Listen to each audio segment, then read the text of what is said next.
গায়ক হিসেবে তো অসাধারণ, এরকম কণ্ঠ।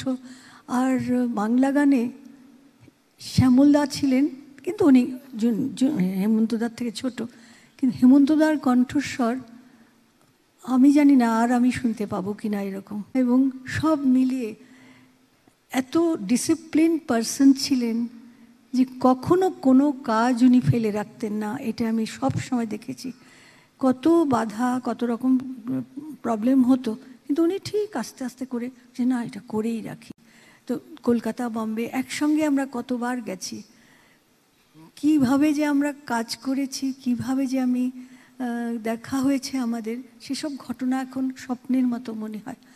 যখন আমি বম্বেতে গেলাম গীত গাতা চাল ছবির জন্য, তো আমাকে বললেন যা তুই, কিন্তু এখানে আসবি যেরকম আমি করি, ঠিক মনে করবি ট্রামে করে শ্যামবাজার যাচ্ছিস আর বালিগঞ্জে ফিরছিস, ঠিক এইভাবে কথা বলতেন। ভাবিস না প্লেনে করে যাচ্ছিস, এইটাই ভাববি, ট্রামে করে যাচ্ছিস আবার এখানে ফিরে আসছিস। তো মানে কিভাবে আমাদের ইন্সপায়ার করতেন, এটাই আমার মনে পড়ে। সুরের আকাশে তুমি যে গো সুখ তারা, সুরের আকাশে তুমি যে গো সুখ তারা, আমায় করেছ একই চঞ্চল বিহ্বল দিশাহারা। সুরের আকাশে তুমি যে গো সুখ তারা,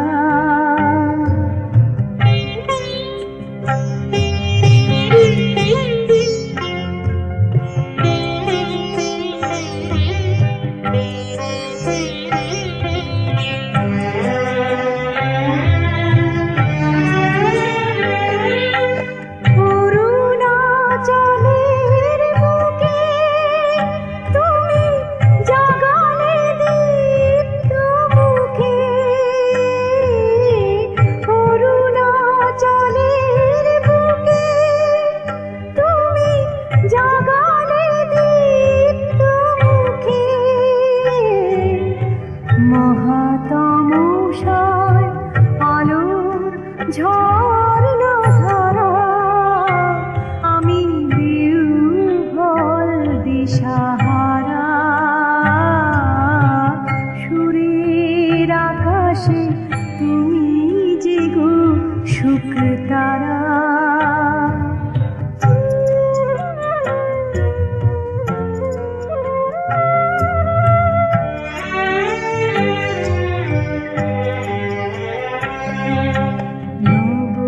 চেতনা রক্ত কমল দলে, অগ্নি ভ্রমর দিগন্তে জাগে রাগিনী পরিমলে। নব চেতনা রক্ত কমল দলে, অগ্নি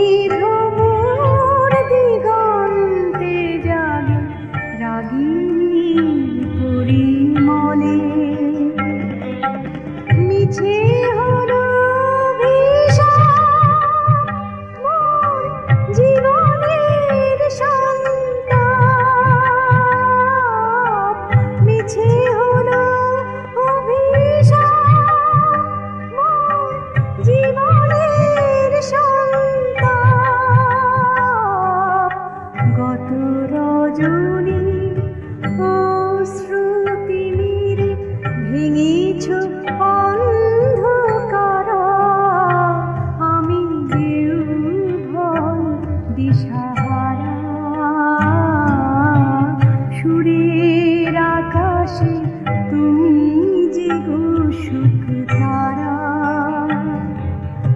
আমায় করেছ একই চঞ্চল বিহ্বল দিশাহারা।